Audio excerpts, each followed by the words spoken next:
Members of the House, I welcome you to what is the 17th Ordinary Meeting of the 177th Session of the Literary and Scientific Society! Now, as you'll have noticed, with all the jubilation in the air and the lovely cakes that you have been feasting on, it is the 176th birthday of our beloved Literary and Scientific Society. And I would like to dub this week the Week of Light, because in the same way a candle emits light, we saw all of your lights shining very brightly for our society in these past 7 days. Over the weekend, I'd like to put the spotlight on the 4 teams and the 3 judges at Trinity IV who put in a valiant effort, and give them a round of applause. Then we moved on to Blue Lights, as we had Blue Lights creator Declan Lawn in a wonderful lit talk on Monday. On Tuesday we had the bright lights of the Great Hall shining down upon us for our excellent collab with our friends at the PPE Society, and that brings us along to tonight in the McMurdy Hall, where we'll have 8 wonderful speakers enjoying the limelight of the podium at the front for their speeches. But it is now time for you guys to put the interrogation light onto me, because it is, after all, time for President's Questions. This is your chance to ask me whatever your mind can come up with. All questions are welcome here, but of course there is the caveat that you're not allowed to ask a question about my politics. So, do we have any President's Questions tonight? Yes, Mr. Hui. Mr. President, can you tell us a story? Well, Certainly, Mr. Hoy! It was a cold February night in the literary office when Mr. Devaney heard a knock on the door. goodness gracious. I wonder who that could be at the door at this time of night. Closing the oven door on the hog's head he had so lovingly prepared for dinner, he strode over to the door with trepidation and undid the lock. Ah, Mr. President, as I come in, I must speak with you urgently. Mr. Secretary, what a pleasant surprise. Please, do come in.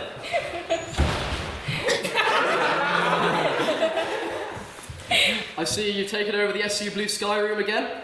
I think you'll find this is the Literarific office. Didn't you hear the narrator? Hey, what? Good heavens. Is that an oven in here? Is that a hog's head? Never mind that right now. Anyway, would you care for some tiramisu? Good God, man. This is not the time for tiramisu. Besides, I'm quite drunk enough already. Plus, alcohol is not the cause of my intoxication. Now then, Mr. Secretary, tell me again, your name? Bacon Noble. Ah, I can tell you're a Becker with those buns. Well, I say, Mr. President, there appears to be something stiff protruding from your trousers. What? Oh yes, that's merely my gavel. Rather splendid, isn't it? Made of the finest Venezuelan metal, and it's very sturdy. As the President whipped his gavel from his trousers with great enthusiasm, Mr. Noble found himself blushing with girlish excitement. Would you mind terribly if I were to bang it? Would you like to go back to the other line? Why, yes, I can see that. Would you mind terribly if I were to bang it? Why, Mr. Noble, what sort of a question is that? Need I remind you that I let you bang it just last week during the debate? I let you bang it several times, in fact. Yes, you did. But I really rather enjoyed it. And just as I was getting used to it, you stopped letting me. Well, I didn't realise you enjoyed it that much. I would let you again, but I was fiddling about with it last week and Mr. Steele told me off. Mr. Steele? Why, yes, apparently disapproved of how I was handling it. Specifically something to do with the heads, I think. I can't believe this. Consulting with Mr. Steele. I thought we had something special, Daniel. Next you'll be telling me that you've let Matthew and James touch it as well. I believe you said you needed to speak with me. The tension was palpable, the heat was rising, and though the gavel had yet to be banged, the two fine specimens of man were almost out of protected time, so there was no going back. So Daniel, surely you know. Mr. Secretary, I'm not quite sure I do. It's obvious, isn't it? I thought I could hide it, pretend it wasn't there, but I simply can't ignore it anymore. I'm not going to. Goodness gracious, man. What are you talking about? I love you. I wanted to tell you, I was to help with it. I need you. I'm for you. I see. Say something, my dear fellow. I'm sorry, Mr. Secretary. I'm afraid it could never work. I'm simply not attracted to your kind. I see. Men, you mean? Oh, no, I'm sure most people have their suspicions.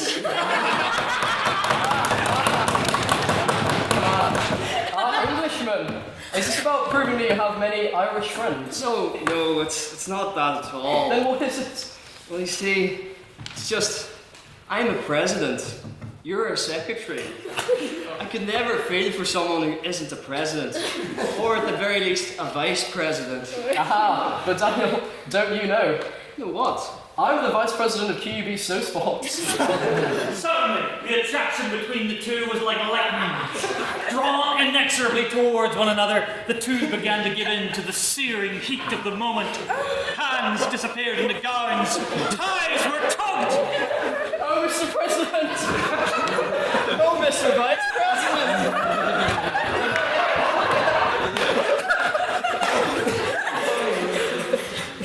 To hell with the simple kiss. Kiss me, you fool! To hell with the simple kiss! Why don't we give them all something to really shame resign about?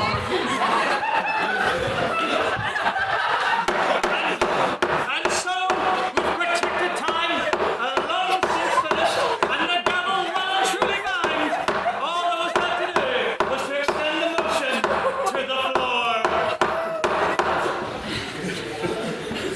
Thus ends Shame Resign, the forbidden love story.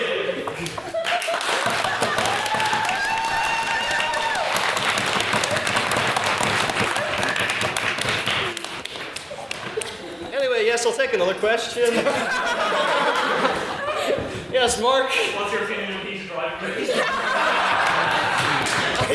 I think I've just expressed my opinion. I'm hoping to get into season 2. Yes. We can ask questions about your sex life. We're not allowed thereof. Well, I think as that story just showed, Ash, it kind of speaks for itself, doesn't it? Yes. You might want to redo your tie after the bang. There you go. In good time. It'll act as a stark reminder of what you've all just bore witness to tonight. Yes. Favourite song by Kylie Minogue? Oh. I just can't get you out of my head. Yeah. I know it's a bit of a basic one, but it's a good, decent song. Yes. Very important question. Will you be my Valentine? Oh. Will I be your Valentine? Yeah. Well, the great news is we're actually doing a social around Valentine's next week, so we can all be each other's Valentines, Colin. Yes, look. I've already written your Oscar acceptance speech. Of course. Yes, Elliot. Did you have Baker for breakfast this morning?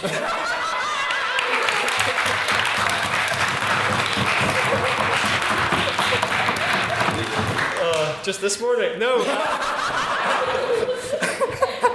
No, noble by name, not necessarily noble by nature. But yes, yes, Jonathan. If it's not too personal, I'd like to ask, did Baker Noble perhaps ask you to debate him like one of your French girls? Yes. Any other president's questions? Yes, Owen? Tell them to stop. Oh dear. Well, hold on a minute. It's more like... 1 second, this is just an act. Needed one of these, to be perfectly honest. Any other president's questions? Yes, Flynn? Really sorry, Mr. President, but we forgot to start the recording, so could you just redo all? What a shame. Any other presidents? Yes, Colin? With the repeated mentions of lights, what are the odds seeing you at Limelight? Oh, would it be odd to see me at Limelight? No, what are the odds to see you at Limelight? The odds increased by 10% for each pint I have in Lavery. So make of that what you will. Any other president's questions? Would someone like to ask the traditional one that Elliot's already alluded to? Yes, Madam Vice President. So, since becoming the president of this society, I've been trying to eat the most elaborate breakfasts I can find, and I'd heard of these special pancakes. They were self-rising pancakes, but the problem is there's none here. They're only in Holland. So instead of being like a normal person and, you know, taking the plane or taking the train under the Eurotunnel or, you know, a boat, I decided instead to go for a very long walk all the way over to the Netherlands, to the city. And once I got there, the guy making the pancakes, he flipped one in the air, and then it just remained, it just kind of disappeared after he flipped it in the air. And I was wondering, you know, where is the pancake gone? But he assured me the pancake would arrive back on my plate once I got back to Belfast. So I thought this is all rather strange. So I walked all the way back to Belfast, you know, hands with knife and fork, plate, you know, sitting on the table, waiting for this pancake, going, I really hope this guy hasn't ripped me off. And just as I got back, Bethany walked in and was wondering, what's taking you so long? You know, we haven't seen you all day. What happened? And I was like, yes, I had a very long walk to a Dutch city. She asked, you trekked? I was like, yes, I'm absolutely knackered. Now the problem with that joke is I always try to do that Dutch pancakes joke and I build the suspense, but due to the delivery it never lands. I would do another joke about a famous Dutch city, but it would probably make you groan again, so I'll ask another president's question. Instead, do we have any other presidents? Yes, Peggy? Are those comfortable shoes? Because that was a really long walk down. Yeah, they weren't too bad. I got a pair of clogs for the way back as well. Yes, Luke? If you could change how many days in the week there were, what would you change? I would make Wednesday like just a day off. So you have like your weekend and then halfway point as well. It's like half time up for the week. So I keep it the same, but Wednesday's a day off. No one has to work. Yes, Jonathan. What do you say to the credible reports that a crack team from the QUB players is waiting outside this very building to abduct both yourself and... I deny any rumours of that, but you might see us in the next edition of Neo Logos, hosted by QB players. Socks on as well, so. Yes, Mark? If you had to add a 0 to any number in your life, what would it be? Probably the amount of time I spent with Becker. Didn't last, but that'll make it probably 20 minutes instead of any other president's questions? Yes, James. Acknowledging that you are a Presbyterian president, are you going off anything for them? Yes, I always go off chocolate for Lent, and I think it's the way to go, because if you go off chocolate, by the time it ends, bang on Easter, and then you can eat the Easter eggs, and they just taste so much better. So I'd recommend going off chocolate for Lent. Yes, Ella? Are you like me? Do you do chocolates? Like, do you like, does chocolate cake count? Does hot chocolate count? Of like, course. How strict are you with it? Not only does that count, but also I know there's some people that on weekends or certain days of the week have a cheat day. Yeah, Paddy's Day. None of that. If I'm off chocolate, I'm off chocolate for good, because again, it makes these drinks taste so much nicer. Any other? Yes, Luke? Would you rather never make another pun or never see Baker again? Oh, I could reply to you with a pun. How could I possibly give up that cake? Yes. Very similar question. Are you going off Baker for Lent? Oh, I don't know if I could. Yeah. Any other president's questions? Well then, that moves us very nicely on to private members' business. So this is your chance as members of the House to bring up anything you saw in the news recently, anything of particular interest to you, and gauge the opinions of other members about such issues. So I'll go first to Mr. Calvin Black. Thank you, Mr. President. Hopefully everybody enjoyed the cake. In case you don't know, it was supplied as today, or rather yesterday, marks the 176th anniversary since the founding of the Society. And so I'd like to put a motion to the House. This House congratulates the Litterific on a happy birthday. Can I get a seconder? I got a seconder. Takes the vote, sir. Yes, all those in favour of wishing the House and the Great Society a happy birthday, raise your hands now, please. Yes, that passes unanimously.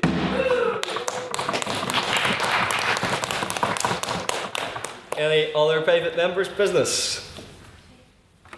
Yes, with Jack.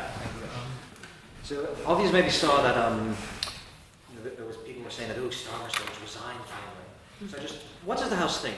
Would Labour be better off if we kick Starmer out and we put someone new in, or are we too locked in to the Starmer? Thank you. Yes, Stormer, stay or go. Elliot? Who would replace him? I don't think there's any significant. I mean, I'm not a great fan of Starmer, but I don't think there's any great characters in the Labour cabinet to step in. Thank you, Elliot. Yes, George? Yeah, well, personally, I believe Starmer should go. He's pretty crap. Yeah, cool, whatever. But I've seen a lot of people trying to advocate Alistair Cairns as a potential dark horse, and someone who's followed him for a little bit, he seems like an interesting character. Very good policy on defence and foreign affairs, so that's just my opinion. But yeah, we'll see about it. Thank you. Peggy? I think if like Labour caves to pressure, makes them look weak and kind of indecisive, and also we've had many scandals in the past, and they've managed to stay afloat, so why not? Thank you, Peggy. Yes? Seeing as the last government we had was the Tory government, which was like plagued by all the leaders resigning after 5 minutes every time, I think if Labour were to do that, it would seem even less like a break from the past, and it would not be a better effort. Thank you. Owen? Talk about the politics of our own country. Micheál Martin's in a bit of trouble as well, so... Yeah, but expands the discussion. Ella? Well, on Keir first, I think it's actually, people underestimate how difficult it is to get rid of a Labour Party leader. It's not like the Conservatives.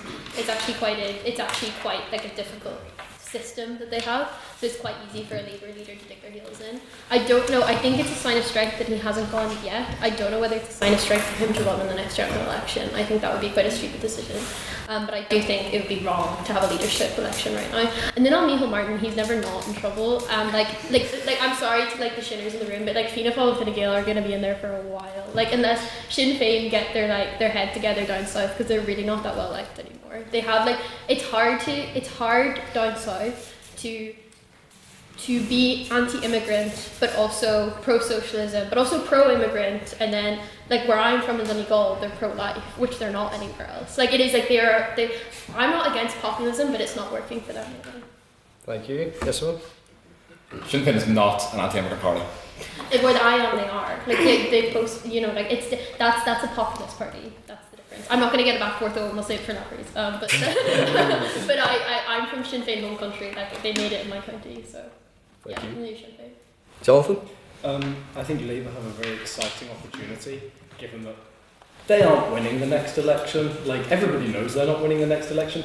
They probably don't even have a chance to do well in the next election. And so what the Labour government needs to do now, what they should have done earlier, and the only reason I think Keir Starmer should go is because I don't know if he has the balls to do it, is they need to fully just do everything the country needs but cannot do because it is too politically unpopular. They need to bring in proportional representation. They need to scrap the triple lock on pensions. They need to reform planning. They need to reform the way we price energy in this country. Like there are so many broad, sweeping changes that the country needs, that the Tories agree that the country needs, that are just political suicide. And given that the Labour Party aren't winning anyway, given that they're suffering from what I like to call Biden syndrome, which is where they were only elected because they were the least worst option and they're not doing anything exciting enough to stay in power, they should just give up on winning and make the country good in the long run and sacrifice themselves for that cause.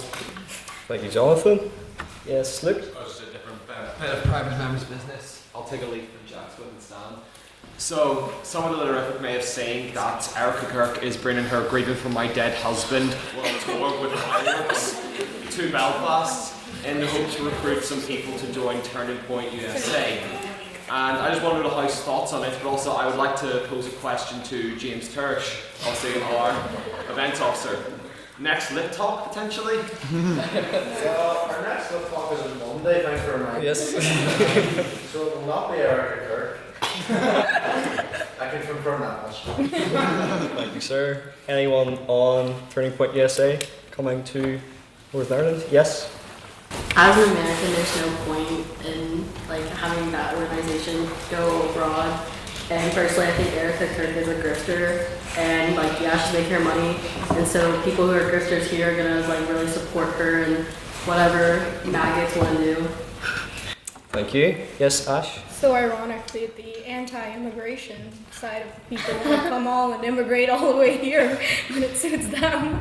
An interesting point, thank you. Yes, Jonathan? It's interesting that when left-wing, well, mostly when communists did big supranational organizations, it was seen as evil and threatening. But when the right wing in America tries to do big supranational political organizations, which I think is equally worrying and equally meddling in another country's politics, suddenly it's kind of all right and welcomed, and we should just shut down any attempt from foreign actors to meddle in our politics, be that the US or Russia or China or anybody. Thank you. Yes, Owen? Or the Northern Ireland office. Anyone else on that? Or I'll take another final piece of private members' business, if anyone has one. Yes, Peggy? USA, anyone seen the Super Bowl halftime show? Or both of them? Yeah, anyone on the Super Bowl halftime show? Yes, Ella? It was really good. I thought I really enjoyed it, and like unlike some people, I knew who Bad Bunny was beforehand, so I thought it was really good. But like my dad loves to watch the Super Bowl. He's done it ever since like I don't know, whenever he was born, I guess, or had a TV. But he always stays up to watch it, and he's usually a harsh critic. Like he wasn't a Kendrick Lamar fan, and he ate up the Bad Bunny Super Bowl halftime show. And he is a baby boomer who was born in an undisclosed year because he's old, and he enjoyed Bad Bunny. So I think anyone else who is of a certain much younger demographic who's hating on him for the sake of it, especially when you're from here, I just don't get it. It's like maybe if you were American, you'll have an opinion on like, but just people here who have such extreme opinions on whoever's performing in the halftime show. I'm like, why is that the battle you're fighting this morning? It doesn't make any sense.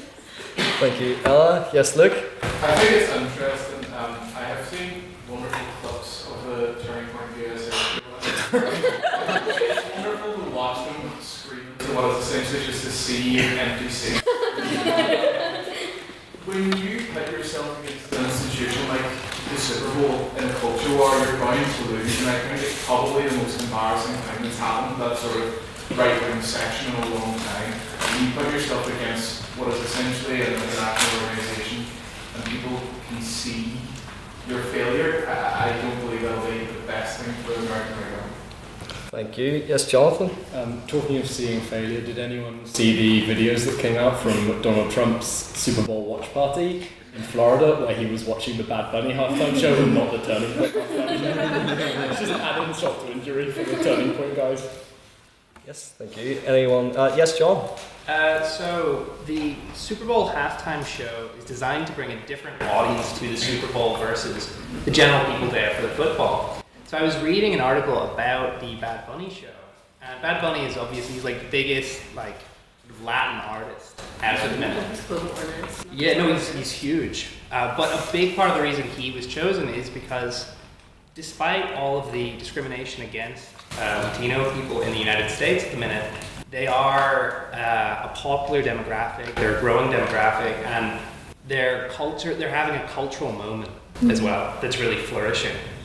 So I think it's one of those ones that a lot of people on the MAGA spectrum are very angry about this, but it's the world we live in, and it's a great cultural moment. You just got to celebrate it and vibe with it. So. Thank you, John. Yes, Luke? First of all, I just want to say I thought you made a very good point there about it being a big cultural moment anyway for Latino representation. But just on the Turning Point USA halftime show, it's difficult to say highlights about that, but I think one of the things I picked out was one of the singers saying that all he just wanted to do, he just wanted to drink his beer, drive his truck, cut his grass, and he wanted to feed his dog, but the woke mob is preventing him from doing all that. Which made me thinking, he was saying all that, like he was saying as if it was things from the band, when in reality all those things are a to-do list probably for him. Thank you, yes. Yeah, well, just on the topic generally, following on from woke, there seems to be, woke seems to be preventing a lot of people from doing things now, so I see woke operating in that way, so it's interesting that you raised that, but yeah. Thank you, George. Yes, Peggy? Interesting thing because they were all about family life and love, but the mic had brass knuckles on it, which I thought was intriguing. Thank you. We'll take those three hands. Start with EJ. Woke is stopping you from cutting grass. I'm not sure that's the woke and maybe you not doing your chores. Maybe your mother should probably get on the woke thing. Like, just cut the grass. Nobody's saying you can't. Yes? Yeah, following on from EJ, nobody's standing on stage shaking up your longboard. So long as they're not like actively harming anyone else. When people cry over the woke cause, it's probably because they've said something completely out of left field.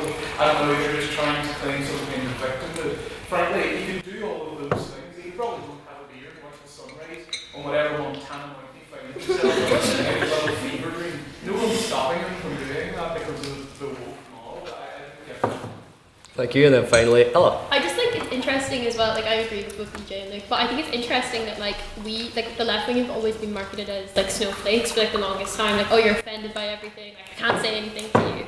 I am like the right wing, like they're snowflakes, like they are like God forbid a Latino guy wants to sing some songs in between a football match, like God forbid people want to dress up as grass and dance around the stage, like I am now like whatever about this woke mob that I'm yet to meet, and they sound really fun. But whatever about them, like I think we need to like realise who's actually the one who's getting more easily offended nowadays, because it's not the left anymore. Thank you, and with that brings a close to our private members' business. I'd now like to call up Mr. Secretary to read the minutes from last week's meeting. Mr. Secretary.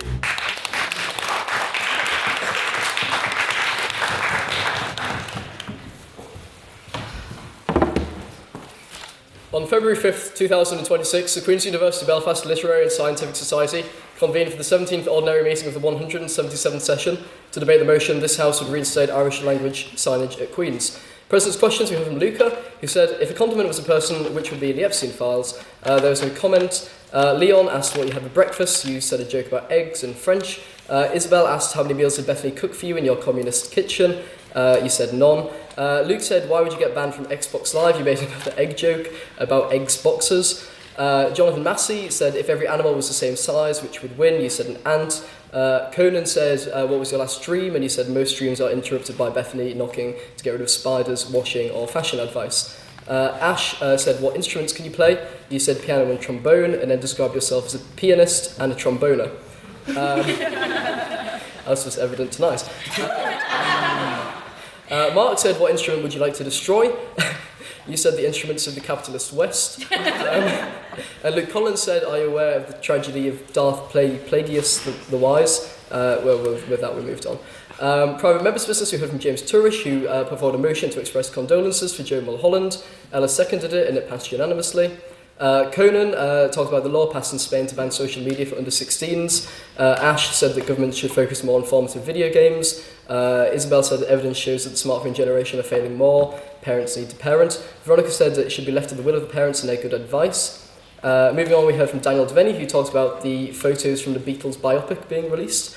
Luke said we need to be careful because they're not actually the Beatles. EJ said that she loved someone's hairstyle. Barry Keegan. Kwame said it looks legit to me. Isabel said George Harrison lovers need to come out. Nobody came out. Beth Lynham said some actors are too good for movies as you can't see them as the actual parts they play. And Kwame said Ray Charles' movie with Jamie Foxx was legit lit. James Turish then finally raised the topical issue of Queen's hastily removing the bust of George Mitchell from the Lanyon forecourt. Nothing was heard on that. And then we moved to the vote on prior opinion, where we had 48 votes for the proposition, 12 votes for the opposition, and 5 abstentions, meaning that very narrowly the proposition carried and the motion passed. First on a proposition we heard from Conliffe, who said, it's not about whether Queen should adopt to something new, but rather about reinstating something that's old. Language brings people together and connects them to their lands and culture, and on the issue of cost, they paid enough to take it down and could have avoided the costs altogether. First in the opposition we heard from Ollie, who said the motion makes us ignore the rulings of the Equality Commission and is not a neutral motion, it's about symbolism and politics. Languages aren't born political, they're made political, and this should not be the case. He talked about Scotland, where Gaelic signage is everywhere, but the number of speakers is slowly declining, and he said that signage is visibility without vitality. He then went on to say that English is the language of the UK, the language of QUB, and the language of the nation where Queen's is situated. Second on the proposition we heard from Mark, who said ease of daily communication between co-workers and texting. Languages need signage to be normalised in daily life. Dual signage is an effective way of learning, and if we start adding Irish language signage at Queen's, why stop there? It should be more prevalent. Second on the opposition we heard from Jay Basra, who said you cannot eat a flag, nor can you eat an Irish language sign. Queen's has expressed that their policy is to work on signs in all languages, the justification being that Queen's is an international campus and should support all students. The uni claims to be representing everybody while ignoring Ulster Scots, and that unionists are less likely to move somewhere that the Irish language is shown. And we should focus on tangible actions that benefit all students rather than things that only benefit one community. Third in the proposition, we have from Kwame, who said in St. Lucia there's many languages mixed together, and when he was younger he'd hear it often. Now only 2 speakers remain in his family, and in a world of globalisation, a small gesture of a sign with admittedly hard to pronounce words can make that place feel special. Can you really put a price on heritage, Kwame said. Third in the opposition, we have from Harry Nichol, who said, why do people feel uncomfortable with Irish? Because it's politicised. He's proud to be an Irish unionist, but he feels excluded by Sinn Féin. The way to inclusion is under the crown, he said. He then produced the NI flag and draped it over the lectern. Would you ever see a unionist kneecap walking down the Falls Road? I want to see equality of Irish, English and Ulster Scots. And then finally for the proposition, Owen O'Neill, who said, no man has the right to fix the boundary. We are on the island of Ireland, the country of Catherine Connolly, Fontaine's DC, and quite topically Matthew Shanks' Twitter account. Investment to NIs cost billions to both Ireland and the UK. Culture across the world is slowly being diluted and it's time to preserve it. And then, he won the support of all of us by condemning the rise of the US empire and the exploitation of Americanisms is a crime that should be cut off, he ended on. Then finally, for the debate, we had Beth Lynham, who said, one thing more important than signage is money. Money should be spent on doors, functional doors. Money can go to such better places, such as doors. This whole debate wouldn't be a problem in Ulster University as they can't read English anyway. So science would be useless there. When people already struggle to pay for a living, why should we invest in signage when we can invest in doors? There was a theme running through this one. Holy Land's apartment costs £2,000 only to die of the black mould or get cheated on by a man named Oren. And with bilingual signage, what do we look like? We look like a Southern uni. Dare she say UCD? She did say UCD. Southern universities are the enemy, she said. Very real. But what is the real problem, she asked? Doors. Fix the doors. And I thought it was particularly poignant because actually the day after this, one of the revolving doors of the SU broke. So that is another door to fix. And then we had questions for the proposition from Ryan Hoey, the first proposition speaker, and Ollie. For the opposition from Ellen McMullen, Harry Nichols and Owen O'Neill. And the abstaining question from Henry O'Riordan, the first prop, and Ollie. Finally, we had the vote and speakerability, with 31 votes for the proposition, 11 votes for the opposition, and 20 abstentions. The proposition carries and the motion passed. And finally, we had council announcements, where Henry said that Queen's IV is back. Ellen McMullen said that we're nearly at 50 maidens and to sign up to debates. James Turish reminded us of a very successful lit talk on Monday with Declan Lawn, and I believe there's another one next week.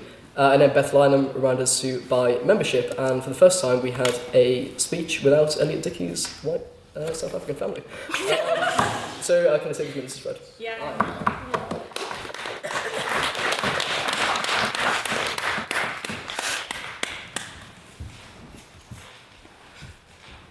Thank you for those minutes, Mr. Secretary. They lasted longer than... Well, no. Never mind, we'll move on from that. But yes, before we start our wonderful debate tonight, it is time for the vote on prior opinion. So this is your opinion that you hold when you came in tonight. Just to remind you all of the motion, it is this house believes men and women can't be friends. So can I have all those who agree with that statement and would like to vote for the proposition on the vote on prior opinion to raise their hands now, please. Wait, what? Okay.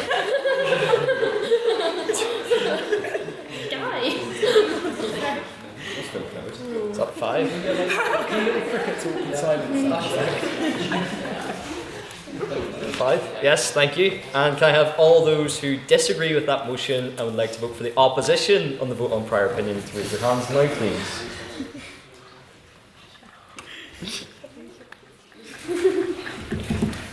Second man half.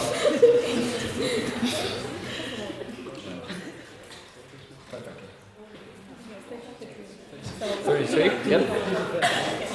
And finally, can I have all those who would like to abstain from the vote on prior opinion to raise their hands now, please?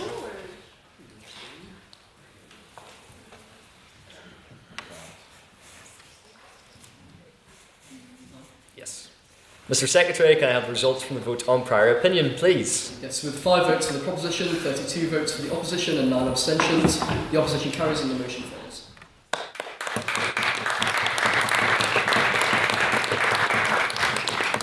before we start, a quick run through of the rules. Speakers will take it in turns, proposition and opposition, to come to the podium and deliver their 7-minute speeches. The first and the last minute of their speeches are protected time, which means for those 5 minutes in between they have unprotected time. During this, they are open to points of information. This is your chance as members of the House or their adversaries on the other side of the table to challenge their points in real time. To offer a point of information, simply raise your hands and shout loudly on that point, POI or point of information. It is then to the speaker's discretion as to whether they take your point or decline it. Please keep your points to a maximum of 15 seconds and leave 15 seconds between a POI being offered. Because if you do not, this is something known as barking, and I will remind you swiftly with my gavel, which has already been quite heavily used this week. We also have a rule on swearing. Madam Vice President is not there, so allow me to remind you of the rule. Speakers may swear, but this is at a cost of a bottle of port. Or in other words, swearing should be your last port of call. So, with that, I'd like to invite to begin the debate, opening the case for the proposition, Ellie to the podium, please.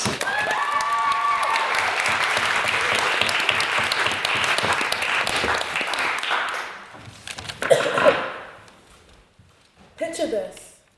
You're a girl. It's 10 p.m. on a Friday night.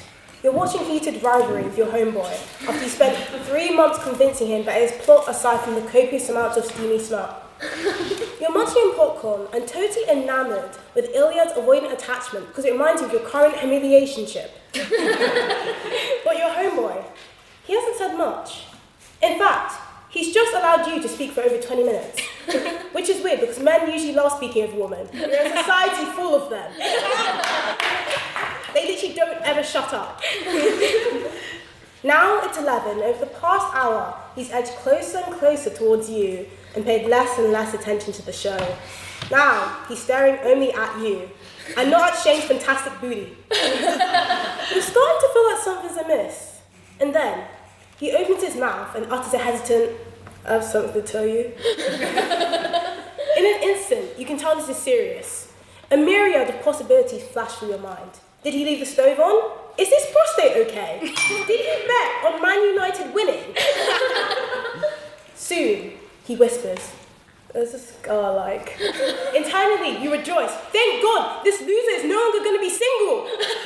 That's a burden off your back. Now he can stop sending you freaky reels and send them to his future girlfriend instead. You say, "Oh my God, oh my God, oh my God, who?" Then listen with bated breath for what he says next. You know her very well. Eyes frantic with nervousness. You're confused because you thought you guys were best friends. Why is he so nervous to tell you about who he likes? Does he have a crush on a minor? Will you need to hold an intervention or bail him out of jail?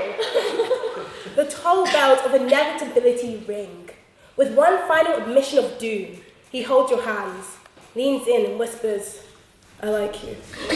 Your stomach lurches. Now you regret downing 4 pints running only on a girl dinner because you feel like you're about to throw up. A million red ants bite at your skin. You can now physically feel every single microscopic mite that resides on your eyelashes. Reality enters with a resounding, unignorable boom. This friendship is ruined. In fact, it never existed. It was built on a lie. Every day you hugged him, every time he listened to your worries about the future, every moment you wore a bikini in front of him because you felt safe, he endured it all with an ulterior motive, one marked by lust. You can never trust another man again. For all the men listening in the room, this is a funny horror story. For most of the women listening, it's a cringe-inducing canon event that ignites flashbacks more poignant than when an American veteran hears the word Vietnam. When we say men and women can't be friends, I want to clarify this assumption operates under a heteronormative framework. To be concise, this notion only applies to straight people. Sorry, gays. But when we repeat this phrase, I want to highlight a fundamental issue with the socialization of the sexes within society. Men are broadly not socialized to see women as people, caretakers, family members, conquests, or even romantic interests, sure, but never equals. Never individuals outside of their proximity to a man. Hedy Lamarr paved the foundations for the invention of Wi-Fi, GPS, and Bluetooth, but her beauty is always mentioned in the same sentence as her achievements. Why? Because a woman being beautiful pleases a man, and through discussing her looks, can we validate her existence within a male context. The idea that heterosexuals of the opposite sex cannot be friends is rooted in two rudimentary ideas. 1. The idea that feelings of companionship often devolve into romantic ones, and 2. The connection breaks down due to insurmountable differences. To address idea number 1, we must first reconcile the fact that not only do men tend to be far more attracted to their female friends and vice versa, but also that men vastly overestimate the mutuality of that attraction. Additionally, when a male is in a relationship, his female friends do not view him as a romantic prospect. However, when women are taken, you cheeky little gargoyles still avoid you as a potential partner. And it gets worse. When 249 adults were asked about the positive and negative aspects of having a partner of the opposite sex, the women overwhelmingly perceived the perception as the suggestion our relationships can lead to romantic feelings as a negative possibility, whilst a significantly higher amount of men viewed that possibility as a positive benefit and even a reason for initiating the friendship in the first place. This trend only intensifies with time, with older men being 10 times more likely than women to report romantic attraction as a benefit of being friends with a woman. Even in intra-sex relationships, things we take for granted like hugging can have sexual implications in cross-sex situations, simply because a girl's breasts are in the way. Do not misconstrue what I'm saying. I do not agree with the rampant sexualization of a woman's body by society. However, I cannot deny that it is a fact of reality that rules many aspects of our lives. The core issue is that the sexes gravitate towards different ways of socializing. This is not an axiom by any means, but men tend to be group and activity oriented, while women desire a more intimate setting with fewer friends of the same sex, where talk is more inclusive of feelings and personal reflection. Women favour detail-oriented, emotionally investing companionships that rely on divulging of information. And that's why my besties know how many centimetres long my crush's forehead is. This dichotomy also means that when a man is given space to open up emotionally and freely, contemplate his sensibilities, he's more prone to noticing his underlying romantic interest for his female friends. For him, the relationship has progressed into a raw, uncharted territory, with new emotional trust being created. For her, it's Thursday. You alright? Yeah.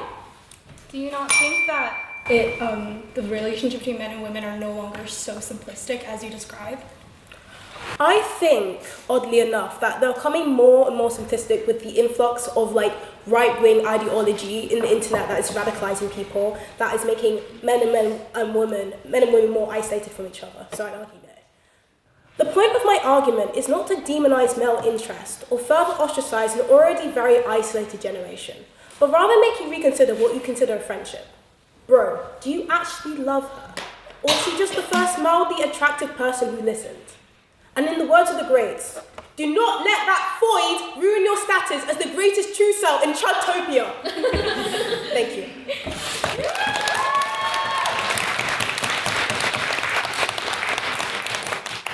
Thank you, Ellie, for that very fine speech. And now to open the case for the opposition, I would like to call Elliot to the podium, please.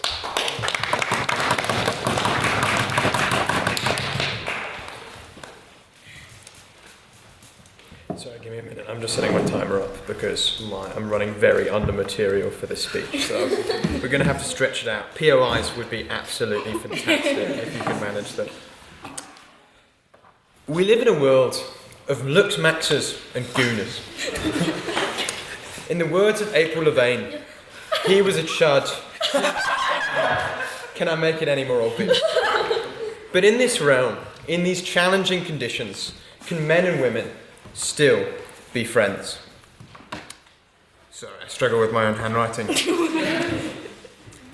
I do have some empathy for the proposition, even though I was slightly alarmed by the first speaker almost immediately ruling out the motion applying to a particular demographic. Is my friendship with Ella genuine, or am I just a foot soldier deployed on motions against my will that I do not care about? That doesn't include this one, whatever it is. Am I friendship with anyone in the literatic, or are you all just vessels for various jokes about South Africa? So let's define friendship. Friendship is a bond of mutual affection that is not familial and that is not sexual. I don't think the proposition will deny that bonds of affection between men and women exist even outside of friendship. Mother and son, father and child, father and daughter, wife and husband, right? The issue the opposition takes is that these bonds inevitably stray into the sexual. And that is a challenging situation. So I'm going to give some guidance to the proposition. I've developed a sort of exercise where I give you a scenario and then you pick which option you think might potentially sexualize the bond of friendship. Jonathan Massey, you are in a library studying with your female friend. She says, I've got to drive home. Do you, A, wave goodbye, continue studying, B, offer to walk her to her car, or C, crouch behind her car with your trousers around your head? On that point, please go ahead. Your fallacy was assuming I'd be studying. That's not an option. That's not. It's A, B, or C, John. Ella, your male friend has recently concluded his lecture notes, and you would like to cross-examine them with your own. Would you, A, say, can I see your notes, please?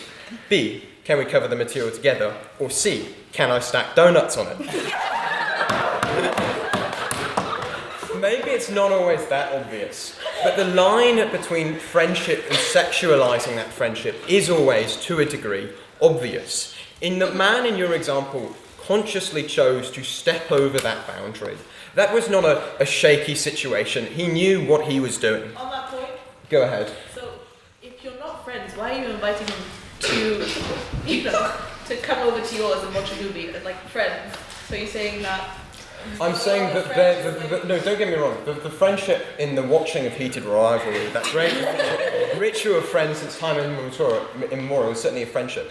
But that guy made the conscious choice to violate the boundaries of his friendship. That is not an inevitable path of every friendship to take. That is him treating you badly specifically. Furthermore, I would argue that not only are these bonds exist, but they are essential. They are necessary. Men and women are raised very differently and are treated very differently during education. Go ahead. Do you not believe then the reason that because men and women are educated so differently and they view life so differently, that maybe that's the reason they can't be friends? Because it's obviously you can have friends with differences, but it's hard to be friends with someone who sees you not as you see yourself.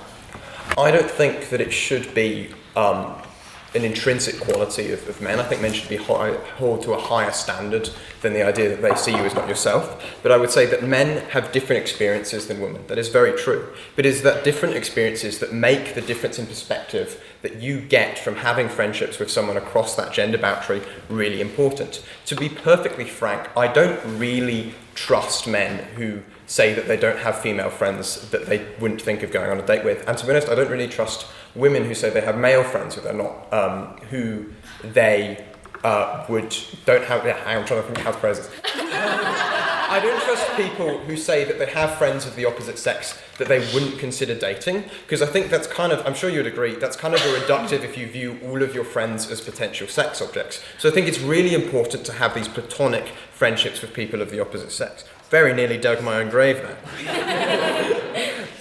Would we challenge the gender pay gap or encourage more awareness of men's mental health if we didn't have an idea of how the other side lived and compare ourselves with the opposite sex to better ourselves? For another example, I was really hoping I wouldn't have to reach this point in my speech. When I was... Oh, go ahead. But you don't need to be friends to have conversations. For example, I don't like you and I'm having conversations with you. I think it's important to have empathy, and I wouldn't say that everyone I have empathy with is my friend, but I find that oftentimes when I share an empathetic bond with someone, I end up forming a friendship with them. But for another example of when the perspective of the opposite sex would be useful, when I was a boy in South Africa, we were staying at a campsite in the bush, and me and my friend saw in the distance what we described at the time as a balloon. But I believe the scientific term would be prophylactic. And me and him, we decided that the best thing to do with this strange object of science was to pick it up, fill it with water, and present it to our parents. Perhaps if we had a different perspective, we would not have engaged in that course of behaviour. So I would say to the opposition that not only do friendships between men and women exist, they are essential to avoid what we should absolutely not have done. South Africa had a very bad AIDS crisis. Thank you.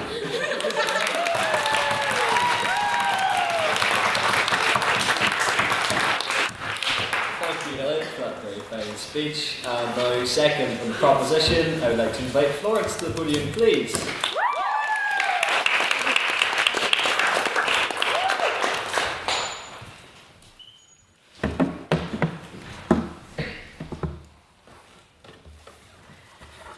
Right. Ross and Rachel, Monica and Chandler. I don't know if anyone's still young enough, or old enough, sorry, to enjoy Friends. It was the only example I could find. Anyway, I guess to be fair, Joey and Phoebe are the outliers. You know, for a show called Friends, it's weird how nearly none of the people in that show remain friends by the end of it. And also, have you ever seen one of those charts explaining the different dynamics in relationships? Like, I get it's a 10-season show, but I swear a university degree in maths is easier. But don't quote me on that because I don't study maths. Anyway, what can we expect from 6 20-something adults living near each other? I mean, scratch that. What can we expect from 3 girls, 3 guys, all heterosexual, all craving some sort of relationship, and all living in Manhattan of all places? God knows why. So from this, can we ever expect men and women to be able to sustain a friendship where they don't develop feelings for each other? Good evening, ladies and gentlemen. I am Prop's second speaker, arguing that men and women can't be friends. I will be exploring the friends to lovers trope, and also cultural and kind of societal expectations and how that kind of inhibits men and women's ability to kind of develop a proper friendship. So for me personally, the Friends to Lovers trip was easily my favorite, like growing up. Whether it was shows or movies, I just loved watching Friends to Lovers. I mean, seeing childhood friends grow up and then realize that they saw each other as something more than friends. And then you had the slow burn of watching the girl and the guy develop feelings and tackle with the conflict of being childhood best friends. And then you finally get to see them happily ever after. I think you can tell that I was really heavily deprived of any romance when I was younger. But you can only imagine then how happy I was to find out in researching for this speech that 68% of romantic relationships started from friendship. This isn't intentional, by the way. Only 18% of people reported becoming friends with their partner for romantic reasons. This shows that even if men and women don't intend to end up in a relationship after being friends, the statistics seem to show that being attracted to one another is still really likely. But I know this house hates hearing about statistics, so let me find a way to make this speech about something a lot more interesting. Me?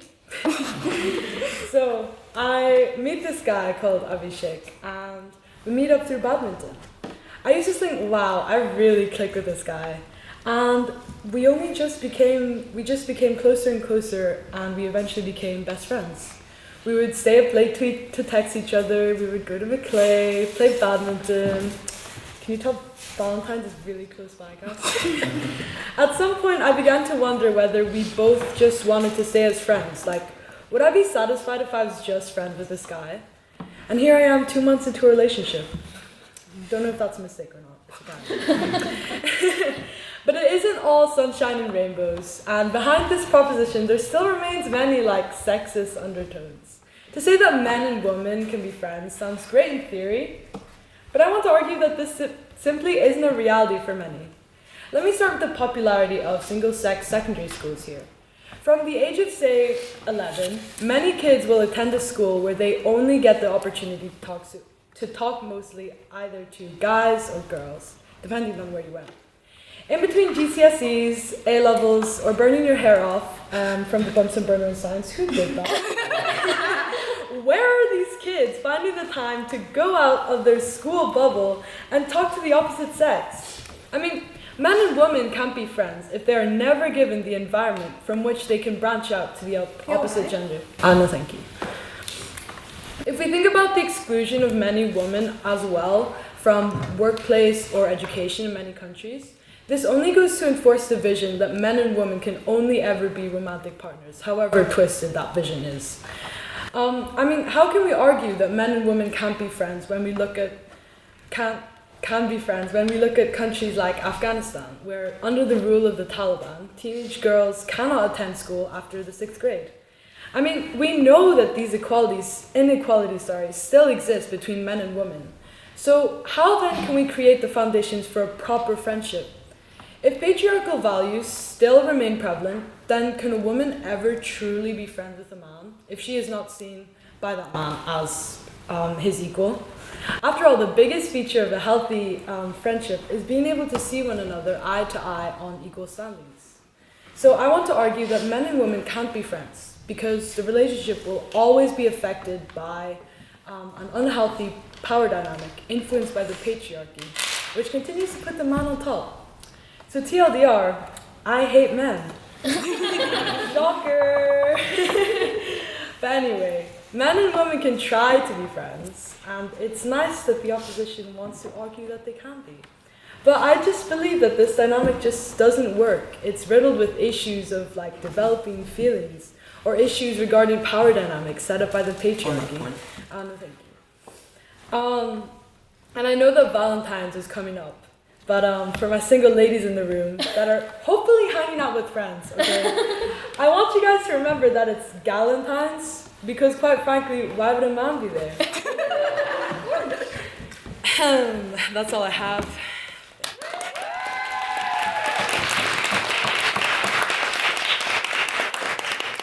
Thank you, Florence, for that very fine speech. And now, second in the opposition, I would like to invite Joyce to the podium, please.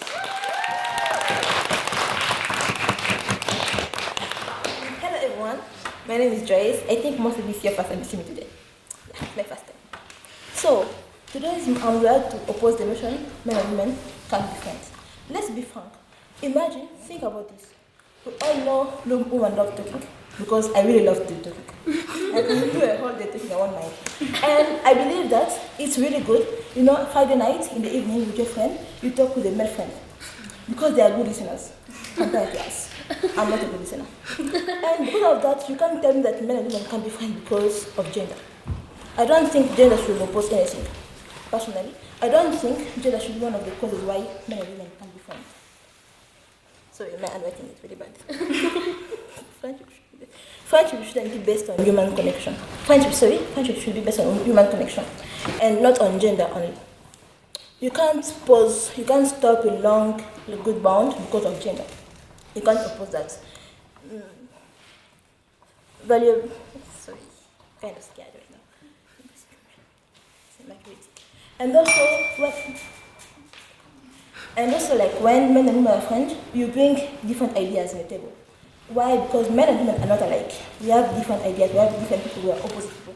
And when you bring both of them together, you bring many different ideas, many different stories, and it's really good for both of us, not only for one but both of us, because it helps us learning more about the other one, and also breaks us from this bound and this world that we are in, that we can't do this, we can't do this. And when you're with the opposite gender, it's easier to talk with other people, it's easier to feel fresh about yourself and to be frank about yourself. And also it breaks hatred and negativity. Because if like you believe that men and women can be friends, you will not be able to do certain things. And then also it will stop you from doing certain things. Why? Because you'll be like at school right now, you'll be with a male colleague, and you'll be like, oh no, men and women can be friends. And also it may stop you from having a great idea in projects and other things which you could share and help each other. Okay, what? No, thank you. And also diversity of emotion. It brings diversity of emotion, diversity of ideas, diversity of feelings and mixture.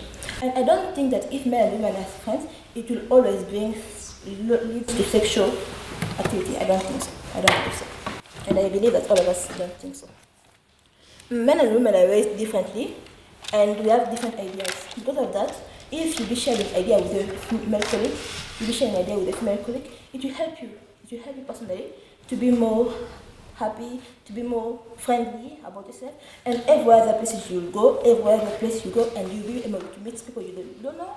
And because of that, you'll be really encouraging yourself. And also, one of my other points,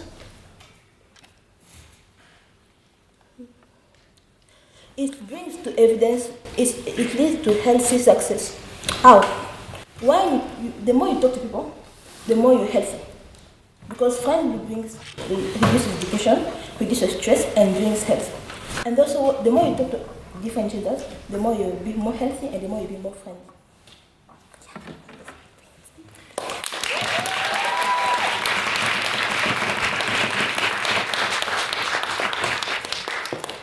For that very fine speech. And now for the proposition, I'd like to invite Ella to the podium, please.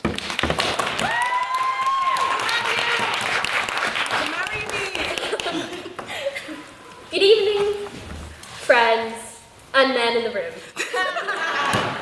Also those in this chamber currently thinking, this speech absolutely does not apply to me and my extremely special, definitely platonic boy best friend.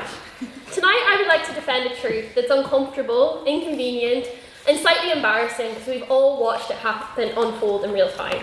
Men and women cannot experience the true form of friendship. Casual acquaintances, yes. They can share jokes, lunches, mutual complaints about the price of pints in the SU, but the deepest, most emotionally intimate, consequence-free friendship, that sacred, unshakable bond where nothing complicates that connection, that is where the reality politely coughs and says, I'm sorry, but no. I'm aware that you might be wondering about Henry of it all. Henry, looking down from above. He's not dead, he's in Newcastle with his boyfriend. But alas, Henry and I aren't friends. I may be Henry's best friend, but he's not my best friend. Look, I like the guy, but he's no Beth Lynham. Once you experience true female friendship, you can come to understand that the relationships you have with men cannot be put in the same bracket. Can I stay on the phone with Henry for 3 hours? No, I did that with Beth today. Can I share clothes with Henry? No, but I do that with Beth. Can I share a bed with Henry? No, but I've done it with Beth 3 times. And counting. Look, I'm aware this is increasingly sounding like lesbianism. To be unenlightened. But the bonds are fundamentally different between men and women. My case rests on 2 tragic reasons. First, men and women cannot sustain the deepest, most meaningful conversations that we can have with our female friends. Second, the sex thing. For the sluts in the room, I'm sorry for the wait on that one. Unfortunately for Baker and Daniel, the resident sluts here tonight. Let us begin with conversation, the sacred currency of true friendship. Deep friendship is forged in vulnerability, confessions whispered at night, insecurities shared in moments of quiet trust. The long, winding conversations where 2 people reveal not just what they think, but who they are. But here lies the paradox. Men just can't comprehend this. Have you ever noticed that men don't talk about emotions, they just talk about things? Men talk about football or politics, or if you're Jonathan, Bosnia in the 90s. That was one of the first conversations I had ever had with Jonathan. Now you may think, hey, I've had a deep conversation with men. I swear I have. But can you remember what happened after? Picture the scene. 2 friends talking until sunrise in spoons. They share heartbreak, childhood memories, private fears. They say, I've never told anyone this before. In that moment, emotional barriers dissolve. And once those barriers dissolve, attachment begins to form. Not always mutual, but rarely platonic. Because vulnerability creates closeness. And closeness invites emotional curiosity. The conversation stops just being dialogue, it becomes a connection charged with possibility. Vulnerability is not a daily practice for men, and that's a bad thing, but it's the truth. They save it for intimacy. Vulnerability for women is a necessary part of friendship. You may think, Ella, but I could swear, you're friends with a lot of men in this room. No, you are wrong. Take Jonathan and I. Jonathan and I have a lot in common, but we are not friends. We appreciate Gordon Brown and architecture, but I don't know the guy like that. Jonathan would agree with this because he's on my side of this debate. Take Daniel. He supports Liverpool and is from Limavady. I can't sustain a friendship with someone like that. And then Elliot. I can't be friends with a white South African. Our opponents will say, but deep conversations exist in many friendships. Yes, they do. But the truest friendship requires those conversations to exist free from emotional undercurrents. free from quiet awareness that this person could be something more. And that awareness, once present, reshapes every word. A compliment lands differently. A silence feels heavier. Eye contact becomes an existential crisis. Now to my second reason, the most inconvenient guest at the friendship dinner party, the whole sex thing. Attraction is not something you can avoid, it's subtle. It arrives disguised as admiration, humour or comfort. It appears when you realise this person understands you better than most. It appears when you feel safe enough to be ridiculous around them. And once attraction exists, even faintly, the friendship's chemistry changes. Suddenly the emotional balance shifts. One person wonders, what if? You get a text that says, what are we? Shivers down my spine as I say that. The other notices a new tension in casual moments. Hugs linger, jokes acquire double meanings. Every interaction becomes a tightrope walk between sincerity and self-consciousness. And even if attraction remains unspoken, its presence is felt like background music you cannot quite turn off. Like, has anyone here ever been friends with a guy and then you get a message asking you to go to one of the chaplaincy cafes? It's happened to me. I love the chaplaincy cafes. They have the best tray bakes on campus. But here's the top tips to the freshers. If you get invited to a chaplaincy cafe, that's not a meetup, it's a date. And I've made that mistake twice. They're great cafes though. Go with your female friends. Humans are not emotionally silent creatures. We notice shifts. We analyze glances, we replay conversations, and when attraction seeps in, it often does in close, emotionally intimate friendships. The possibility of romance becomes an invisible third participant in every conversation. Now, our opponents will present exceptional cases. Friendships untouched by attraction, gloriously uncomplicated and deeply platonic. And yes, they exist. I also will acknowledge, even though it's not part of our framing, but Elliot brought it up, straight women and gay men, for example. But can we truly connect with the opposite gender? Men view life in such a way that feels increasingly incompatible with our views. Take Henry, he won't share my clothes or my bed. Like, I can't deal with that. That's a requirement for my friends. Let us be clear. This motion is not cynical, it is compassionate. It recognizes that humans are wired for connection, curiosity, and emotional growth. Men and women can absolutely support each other, collaborate brilliantly, and form meaningful bonds. But the truest form of friendship, one untouched by romantic tension, free from attraction's gravity, and immune to emotional crossover, is extraordinarily rare when deep intimacy enters the equation. So tonight, the proposition does not ask you to deny the existence of cross-gender connection. We ask you to recognize its complexity. Deep conversation invites emotional crossover. Attraction seeps in like rain through a cracked window. And the purest form of friendship, untouched, uncomplicated, and perfectly neutral, slips quietly away. For the confessions we pretend are unexpected, for the laughter that hides recognition, and for the beautifully uncomplicated way that humans fall just slightly too close to each other.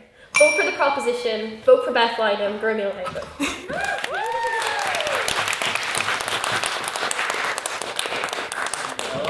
Very fine speech. I'd now like to invite third on the opposition, Ash, to the podium, please.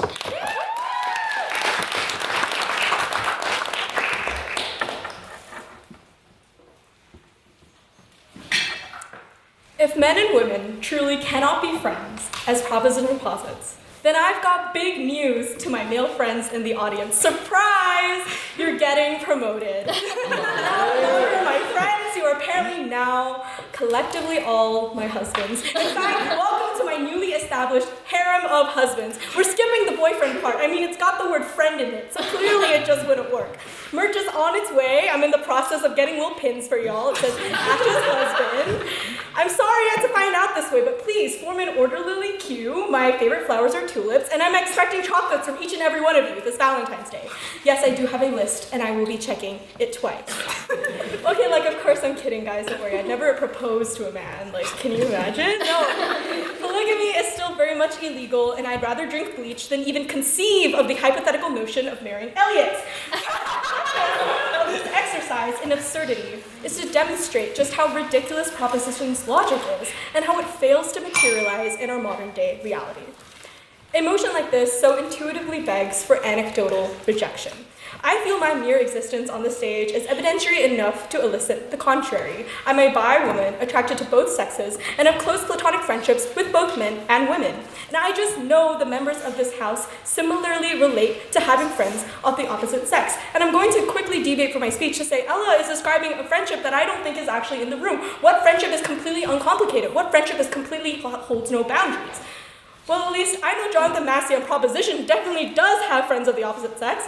This man has accidentally referred to me as a friend at Lavery's at least twice to justify hounding me for debate feedback, and on Monday night said, I have an equal number of men and women who are my friends, except for this Thursday. He came to me drunkenly exclaiming to a group of people that Jonathan Massey just called me his friend before skipping off into the night past a pedestrian red light towards Wetherspoons, where I offered no additional context and refused to elaborate further. Honestly, that's just your typical night out with Litterific. But anyway, I digress. When Harry met Sally in 1977, he enshrined into rom-com history its most iconic line, men and women can't be friends because the sex part always gets in the way. And while it's true that the film ends with Harry and Sally together, the greatest irony is that Nora Ephron never intended to claim that straight men and women could never be friends, but that they viewed relationships differently. And this is perhaps still true to an extent. No one here in opposition is denying that as a result of sexual dimorphism and differences in the way men and women are socialized, that we form bonds differently. We're not here to reject general sociological patterns of behavior. But it becomes a problem when you use these patterns to assert absolutist limitations on how men and women can interact with one another. It's just fundamentally flawed to assume that all men are emotionally superficial and only interested in sex, while all women are emotionally invested and are always seeking deeper levels of intimacy and commitment. And yet, Proposition's contentions only confer coherence if you adhere to the skewed and narrow lens of who men and women truly are. They put forward to you that because men are primarily motivated by sex, any friendship with a woman is really a thinly veiled attempt to achieve it. That women are such clinging creatures, always searching for emotional closeness that will inevitably want more from their attractive male friends. It's a false assumption that we will always fall back onto our biological impulses, that our platonic interactions are merely performances masking some underlying romantic intent. After all, in their worldview, we are just simple animals, either looking to procreate or to secure a mate for resources. What an inhuman way to look at what makes us most human of all. I'll take your point. It's unfair to assume that this debate is talking about every single individual person. It's clearly talking about men as a collective and women as a collective. It's an average, it's an aggregate. I'll talk about the collective. I'll talk about the collective because maybe in 1977 the friendships between men and women were more simplistic, but the landscape has changed. The men and women of today are raised, educated, and employed alongside one another in ways that we were just less common 50 years ago. We grow up in mixed classrooms, collaborate in universities, and enter workplaces where men and women increasingly occupy roles of equal standing, authority, and professional power. Cross-gender interaction is no longer defined primarily by rigid courtship norms or hierarchical dynamics, but by partnership, teamwork, and shared ambition. Emotional intelligence in men is no longer stigmatized, and independence in women is no longer exceptional. Conversations about boundaries, consent, and communication are mainstream rather than taboo. In a world where men and women operate as peers, as colleagues, leaders, co-founders, and collaborators, the idea that proximity must inevitably produce romance feels not only outdated, but incompatible with how modern society functions. Attraction is a variable, not a verdict. We instinctively understand that the existence of potential does not equate to the inevitability of outcome. And if that is precisely why this debate has been implicitly narrowed to focus on straight men and women, because the moment you apply Proposition's line of logic to bisexual individuals, it collapses entirely. They would, by that reasoning, be incapable of forming any friendships at all. This reveals a pertinent logical inconsistency. I know the Proposition has tried to limit emotion, but they still need to answer why. If attraction does not inevitably ruin friendships for bisexual individuals who are attracted to both sexes, why should it necessarily be the case in straight individuals? I'll allow you to answer in your own speeches. Yes, friendships can be complicated by attraction. And of course, romantic relationships can be complicated by opposite-sex friendships. But to then conclude that these complications necessitate a categorical impossibility feels like a shallow analysis of the truth. That just because boundaries can blur between friends, that we cannot retreat to withdraw them. So what if friendships can fail from unreciprocated attraction? Marriages can fail from infidelity. Do we reject the institution of marriage on that basis alone? Of course not. Relationships are dynamic, and friendships rest on a spectrum, malleable to time, place, and person. It's true that perhaps once you are in a relationship, your friendships with the opposite sex may change. But isn't that also a possibility for all other relationships too? Why does this necessarily render opposite-sex friendships redundant or impossible? At its core, this motion underestimates people. That gravitational attraction to one another necessitates chaos and collision. We reject that view. Men and women are not governed by impulse, we are governed by choice. Friendship is not destined to burn and crumble at the first spark of attraction. It is something we can consciously shape and mold to our needs. To accept Proposition's case is to adopt a deeply pessimistic view of humanity, one we are forever suspicious, forever territorial, forever unable to see one another as full human beings rather than potential partners. But friendship is not defined by the chemistry of fire, it is defined by the ways in which we tried our best to minimize each other's burns. If we are capable of trust, maturity, and self-regulation in other areas of life, there is no reason to believe we cannot exercise the same capacity here. And we should trust ourselves and each other that it is possible to do so. For these reasons, we proudly oppose. Thank you.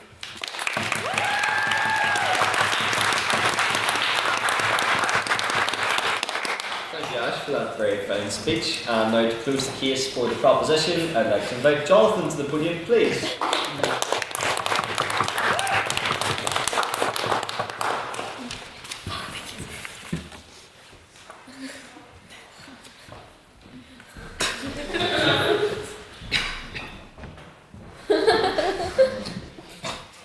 Tote bag.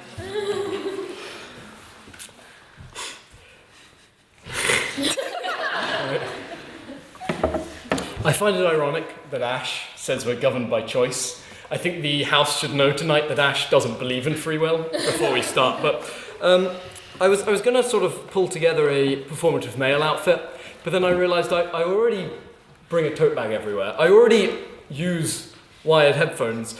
And so instead I'm just going to put as many Leve song titles in the first line of my speech as possible.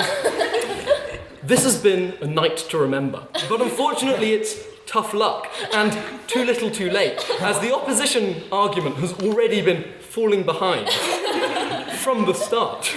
And so if the opposition has you bewitched, I promise to try my hardest to say why their side is second best in this debate. Elliot. You talked about bonds of empathy, but I couldn't empathise with your argument. Not just because you're a white South African, to drag the meme, as my brother would say. Not just because you talked about me studying in the library, but because you talked about me having friends. Jonathan Massey doesn't have friends, he has interests. much like Kissinger said, the relationship between me and Ella is not a relationship of friendship.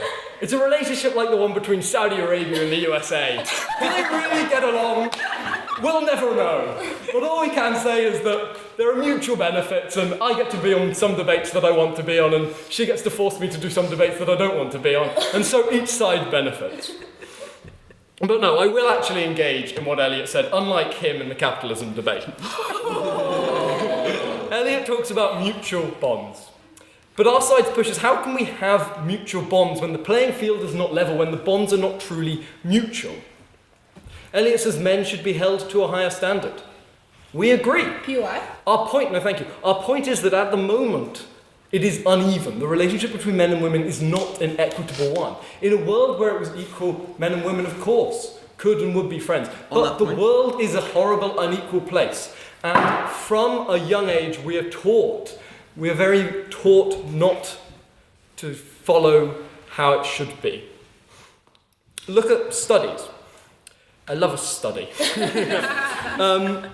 We've seen that there are big differences in how men and women are socialised from a very young age. For instance, in a Birmingham University study, I believe it was, they got toddlers and dressed some male toddlers in female clothes and some female toddlers in sort of male-looking clothes. And they then brought a series of adults in. And the adults played with the female toddlers using female toys. And the male toddlers got Thomas the Tank Engine. So it's clear that there are very, very fundamental differences from a very young age in the way that men and women are taught to interact. But no, I think the best way we can understand the world is through the medium of zones. The danger zone, the zone of interest, the twilight zone. And now, in the style of the Twilight Zone, I would like to take you through a door into a world not of the debating chamber, not of facts, not of logic, but a world of emotions, a world of the mind. A strange place. Up ahead you see a sign, your next destination, the friend zone. why does the friend zone exist in society? Why is it this big thing? It's because there's such a social emphasis on relationships.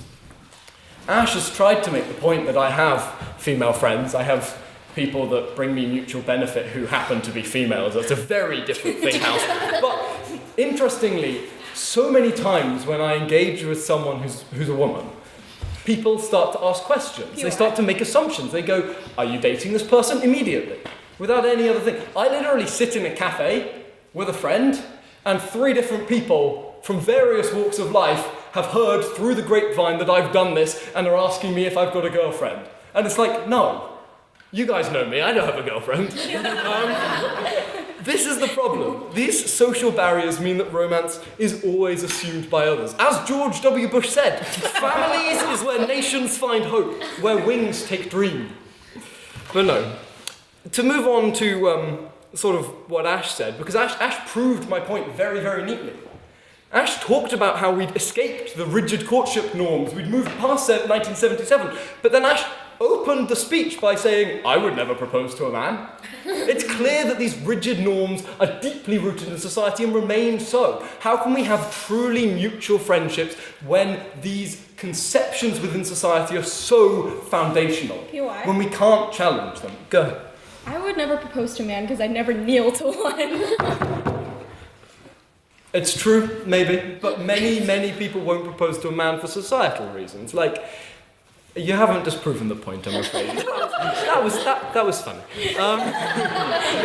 No, onto your other point. Why don't bi relationships get complicated and fail? And here, just to prove that Ella and I aren't friends, just so there's no doubt, I'm going to knife her argument. I'm going to disagree with her, because I don't think she was right. I can be friends with people. I can be vulnerable with people. Well, sometimes. But no, I can be vulnerable and I can have deep conversations with people without developing feelings. But, notably, gender is always a factor. I can have deep conversations with male friends who are gay, and the thought that maybe they will be attracted to me because of this conversation isn't a worry. Because there isn't this societal pressure of attraction. There isn't this overwhelming societal burden to get into a relationship with someone of the opposite gender specifically. And this is why being bi doesn't mean that the relationship doesn't get complicated and fail. Because when I talk to one of my male gay friends, it's much lighter. There's no undertones from society. There's no external pressure. Whereas when I talk to, for instance, my friend in secondary school, but the whole year group is joking about how we're secretly dating, there's a lot of external pressure. There's a lot of burden on us to behave in a certain way, to avoid certain rumours.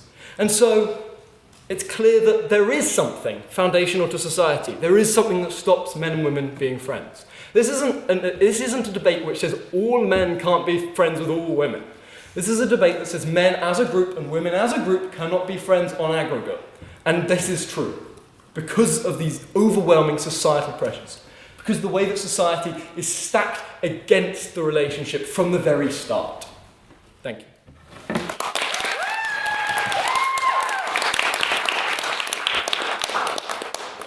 Jonathan, for that very fine speech. And now to close the case for the opposition and the debate as a whole, I'd like to invite Owen to the podium, please.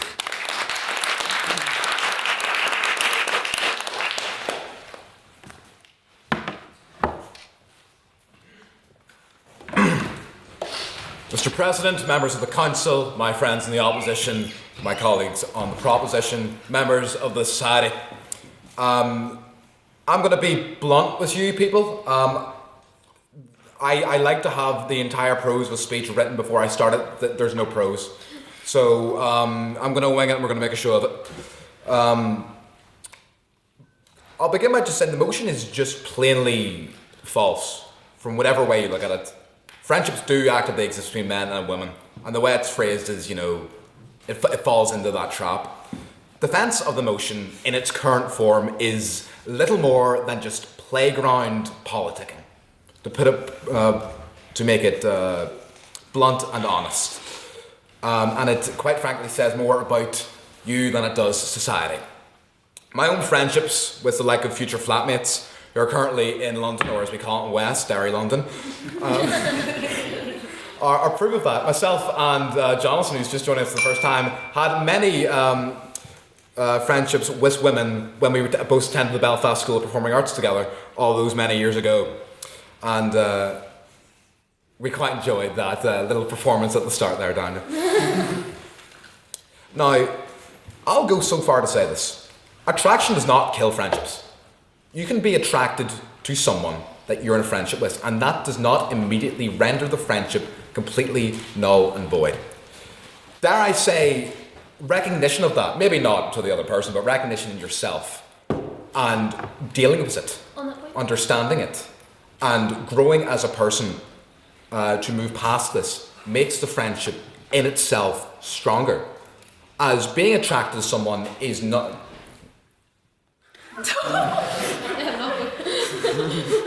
I'll finish, but no, I'll take it. Being attracted to someone, it is not a conscious decision. It's very much an unconscious thing. It's because of science. These things there, if you understand. Johnson, you may want to entice them with that at Lavery's if you join us.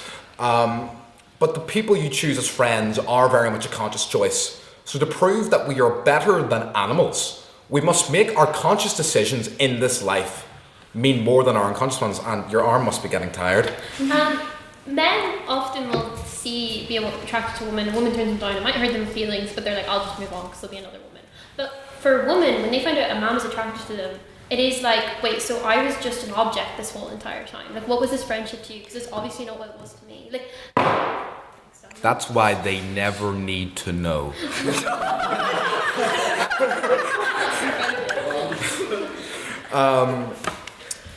There's more here.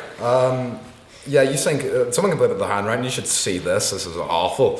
So now I'm going on a tangent, which I've titled "Bi People." So, if we take the logic of the motion through a heteronormative lens, as it has been presented as such, it means that generally speaking, women that are gay generally can't be friends with other women that are gay. You take the same with gay men and other gay men, which we know is a false because there's actually organised unionist movements. So, Jackie, where are you?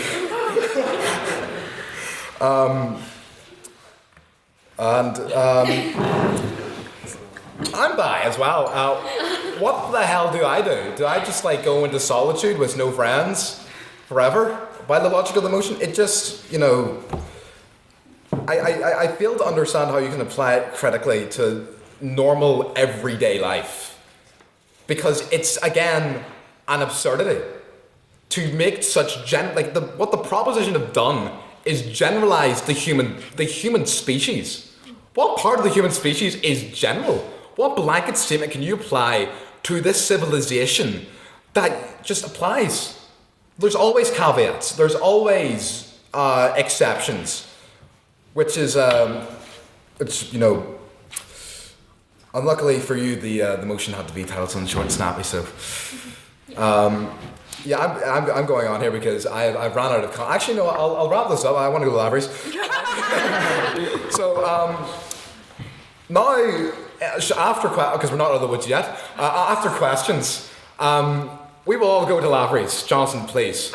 So I'm going to issue this cross-gender call to Lavery's out of the words of Lord of the Rings, which does use male language, but just forget about it. Why are you scoffing? She's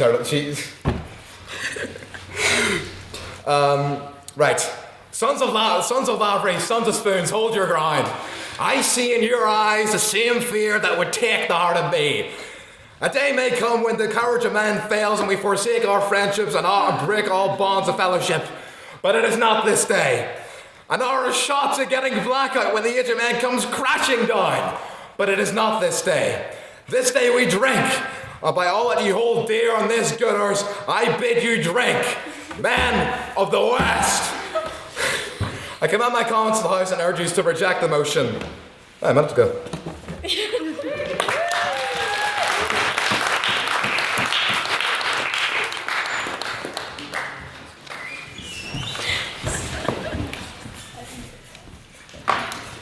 Thank you, Owen, for that very fine speech and that passionate call to Lavery's, and to all our speakers for what was an excellent debate.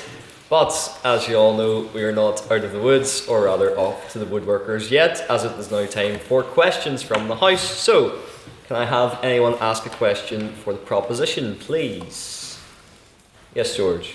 So one of the thrusts of the proposition's argument is that men and women think differently, been raised differently, have different outlooks on things. Well, I think, myself personally, if I think of political leaders I like, I think of Margaret Thatcher. And my question would be, there's a lot of very strong female leaders who are respected by men and maybe even held up higher than men, so I think maybe I, as a man, put certain women, I believe in gender equality, but I put some women above men, and I think Margaret Thatcher had more balls than a lot of men. What's your question? Yeah, so men and women have been raised differently, yeah, full sweet feather, but that doesn't really mean they can't be friends. Okay, someone from the proposition care to respond? Well, I disagree with the Margaret Thatcher glazing. We've done this before. I think men sometimes go, oh well, we were raised differently, but that's like there's no issue for friendship. And then I think women are the ones who have to bear the brunt of the differences a lot of the time. Like it's women who are on the receiving end of men not being able to process vulnerability a lot of the time, and that is crap for men.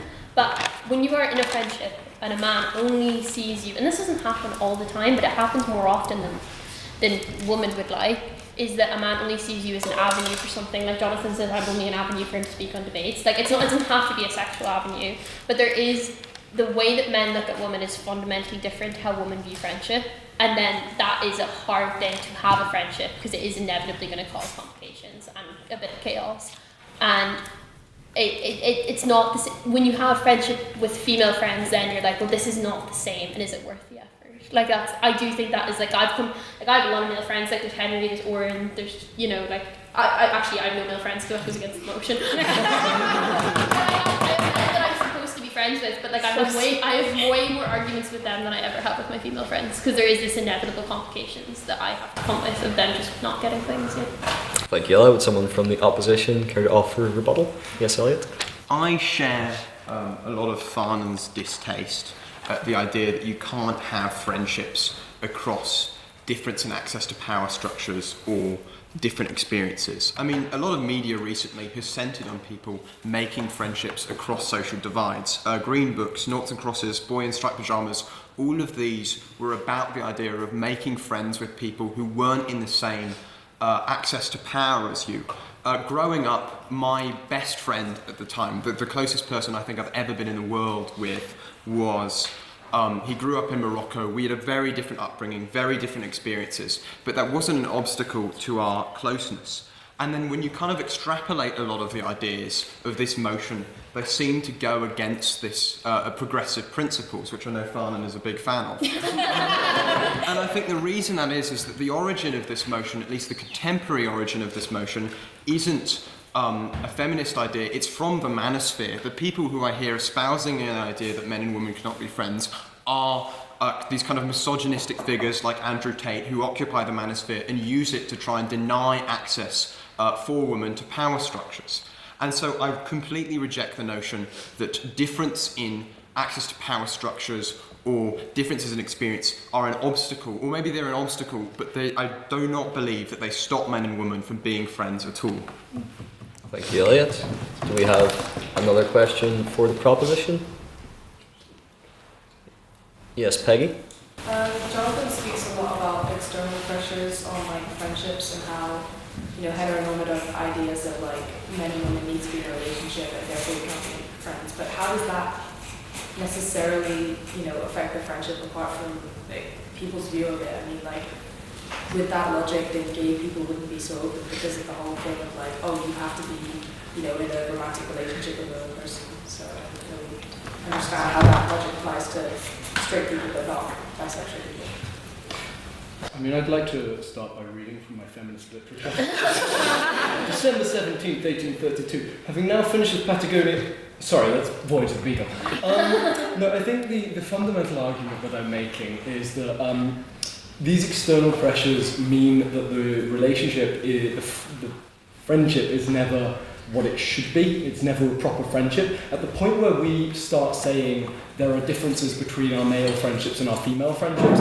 Are they really both friendships? Are they really both mutual bonds if we have to treat them differently across different genders? I think the push here from Proposition is to say that when you take all of men and all of women as an aggregate, and you look at the way the relationship between men and women occur, and you look at the way that they are viewed by society, there are, Eliot says, obstacles which prevent friendships from fully forming, from being what they should be. And so, yes, men and women can have close relationships, but can those relationships ever be the proper friendships that they should be in an equal and fair society? Thank you, Jonathan. Would someone from the opposition care to respond? Yeah, your points about obstacles. Sure, some weak relationships will falter and fall as obstacles. What you've identified is weak relationships. There are many various relationships that overcome these obstacles across men and women. And all friendships are different. Like my friendship with Connor is much different to this with Johnson. And they're both guys. So you can't have like a one-size-fits-all friendship. And the fact, and gender does play a role in it, but it doesn't eliminate the fact that it's a friendship. Thank you, Owen. We'll take questions for the opposition. Yes, Luke? Oh, sorry, no, I think that was yeah, so you guys have talked a lot about, no standardised sort of path to friendship. But in a lot of my friendships, the more I've thought about it today, the more I can see a sort of general transition from a very close friend and mere acquaintance, and it usually follows Ella's sort of direction of a sharing of close mutual trust or a bond, some kind of affection. So I just want to know, how are we actually going to recognise the truth evident in Ella's argument, which is that sometimes friendships do form out of an exchange of mutual trust. With your argument, there is no inherent rule to a close friendship. Would someone from the opposition? Yes, Ash.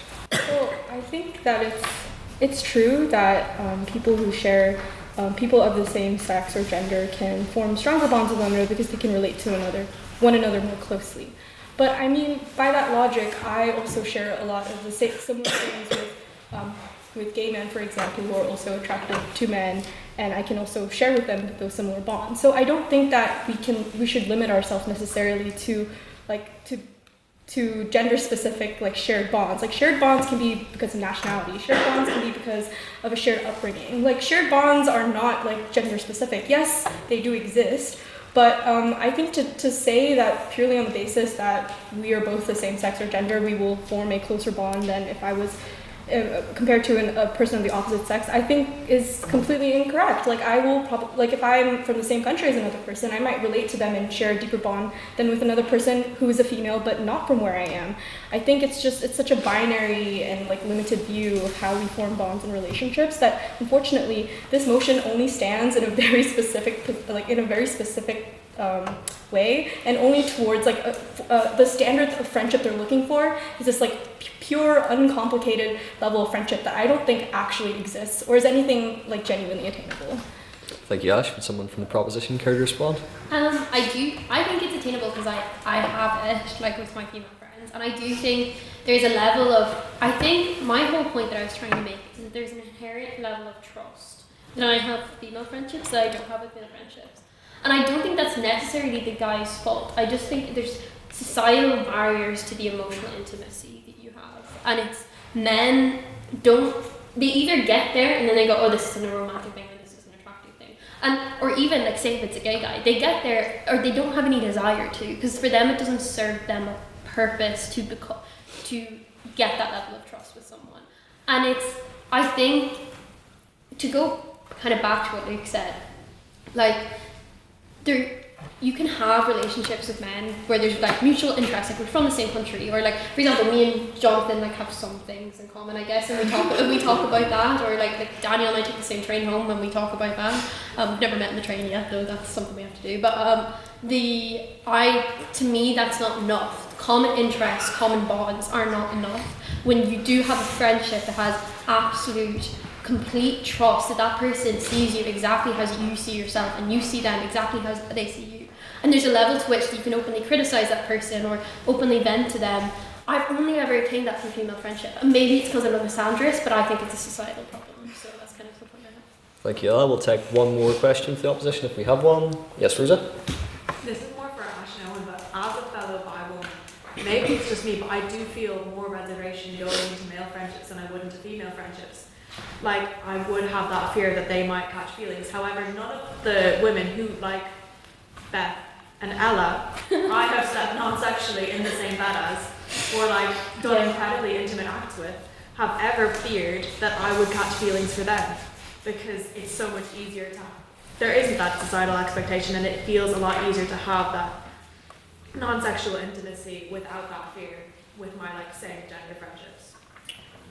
I honestly do think that does exist, but again, this is just a general motion of like, can a friendship truly exist?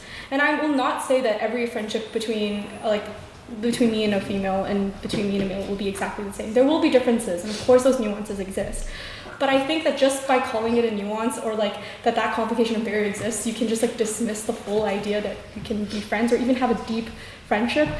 Why does it have to be comparable in order to exist? Like, I think that that's the question that I have. Like, why do we insist that it has to be so deep in order to count as a friendship? Like, I'm not exactly sure why we have to necessarily compare the two, you know? But I agree with you. I do think that there are nuances and that it will be different. But at the same time, if you're in a society where female relationships being too close to one another could be viewed as like potentially dangerous, you'll also be fearful of like certain romantic relations. For example, back in Malaysia, I wouldn't want to be too close to my girlfriends because I wouldn't want them to think that anything is going on because it's potentially illegal.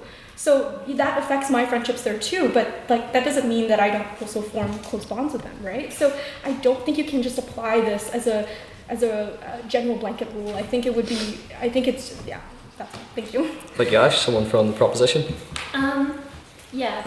Well, I think I misunderstood. I think I glossed over like kind of your experience in Malaysia, which is like completely like not something that you would experience here. But at the same time, like Beth and I have shared bed multiple times, and it's never ever like you would never feel that it's gonna be worried. And I've shared like Oren, my friend, or not my friend, Oren, the guy I went to get breakfast in the cafe chaplaincy with today. He said that my house was like sapphic because we all like shared beds all the time. Because like as a guy, you know what that word means? That will make me laugh. I'm not being serious. But he as a guy, he didn't understand the fact that like as friends we all share beds or we talk about things that in his head he was like, I don't understand why you would talk about things that deep or whatever. And like maybe it's because my house is a bit strange, but I do genuinely think that I have an instant connection with women that I have where there's such a, even with women I don't know that well, there's such a level of trust. And men, it's not their fault. I'm not trying to hate on men. It's just that that's not how they operate through life. They're much more individual. Like, not to really generalize, and I know this is a sexist stereotype, and you don't always have to, but girls on club nights, you go to the bathroom together because you want to chat and you want to spend time, and it's such a good friendship. Guys, they operate like lone wolves. I've seen some guys that I know split off from the group, get a takeaway, go on a side quest, and they're like, why would I need to tell my friends about that? Like, it's like they view friendship in such a different way from the way we do that I find it difficult to believe that we could have the two genders as a whole, as Jonathan said, because not every man, every woman. That's not the burden of this debate. It's men as a whole, women as a whole. It's hard to make connections, it's hard to make friendships because they view friendship fundamentally differently. Thank you, Ella. And we'll finish with one final abstaining question. So this is a question put evenly to both the proposition and the opposition. Yes, Elizabeth? I'm particularly speculative about something that Owen said, so I would like to put it to the table at large. Very inelegantly put, you'd think that you can fancy your friends. So I'm quite interested in whether the rest of the speakers agree that you can have a platonic friendship with someone that you are attracted to. I can expand on the point. Yeah. The main point I had was that sure you can choose to be someone's friend, but you cannot choose to be attracted to someone. And being able to overcome that thing you have no control over and be the master of your own actions and your own life. If you don't have that ability, you better learn it. Thank you, Owen. Someone from the proposition? Yeah. You talk about overcoming it, but I think people are viewing it from two different sides. Let's say I have a crush on someone and they obviously have platonic feelings for me. When I have a crush on someone, do I still view that as a friendship? Is that not a romantic interest now? You keep talking about like, yeah, you can be friends with someone attracted to, but friendship has to be mutual and both sides need to view it as a friendship. And if I already see this person in my mind due to my dopamine receptors going, friendship, hot now, non-stop, then surely that's no longer a friendship. Like, I may not even have an ulterior motive or wish to, like, pursue a relationship, but my brain has put them in a separate category of friend, even if my friend sees me as still a friend.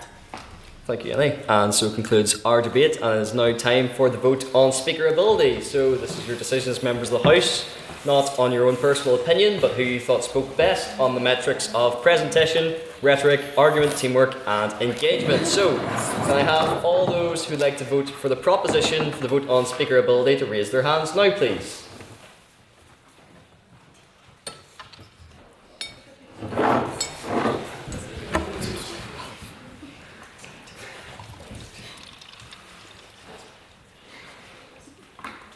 Yes. And can I have all those who'd like to vote for the opposition on the vote on speaker ability to raise their hands now, please?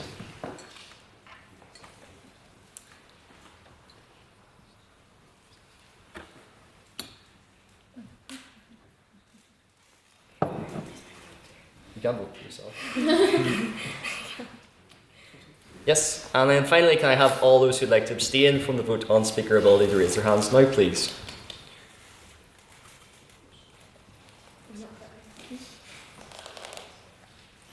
Nine? Yes. Mr. Secretary, can I have the results from the vote on speaker ability, please? Yes, with 21 votes for the proposition, 14 votes for the opposition, and 9 abstentions, the proposition carries and the motion passes.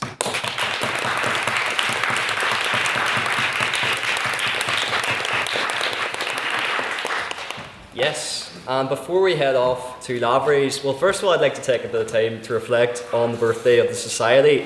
It's an immense pleasure to stand where so many influential figures have stood. The laughs, moments and memories that we share in McMorty Hall not only transcend the McMorty Hall, but have been shared by politicians, by ministers, by key members of communities, by the civil rights movement leaders. It fills me with immense pride to be able to stand at this podium, and I'd like to think it would fill you all with the exact same pride. Every time I see someone come up to the podium, or I see someone helping out, or even offering a private member's business or a president's question, or even if you just come along and you're just watching, which is exactly what I did in the first year, you're all very welcome in this society, and you're all leaving your mark, not just on campus, but as I'm sure, as your forefathers have done before you, you will leave your mark on the world. So that is the great thing about our society. So I'd like to say, here's to 167 years, or 176 years. And here's to 176 more.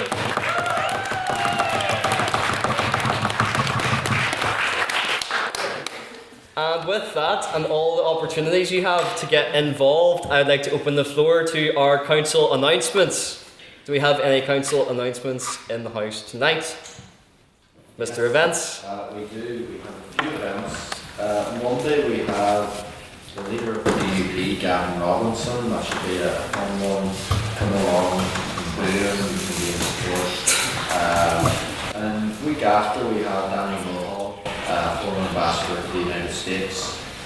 We then have, I'm looking at my Outlook calendar, it's very disorganised. We have Mary McAleese, the former Irish president, coming on the 9th of March. Details are to be confirmed. We then also have a Natal Santa Bride, that's rescheduled. That's on the 30th of March. And then we have another laptop with Peter Taylor in April. Please do keep your eyes open because we have more stuff on the way. Thank you. Thank you. Do I have any other council announcements? Yes? Madam Internal? Yeah, so thank you again. We had an amazing meeting speaker tonight, so I think everyone's going to round of applause.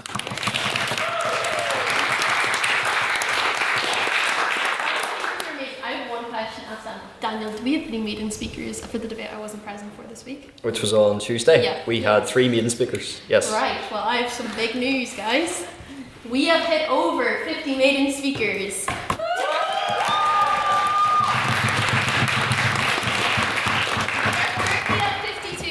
class, but I was like tweeting out to Jonathan. I was like, I think I hit over 50, but I have to ask Daniel. Anyway, so I should have done that before the debate.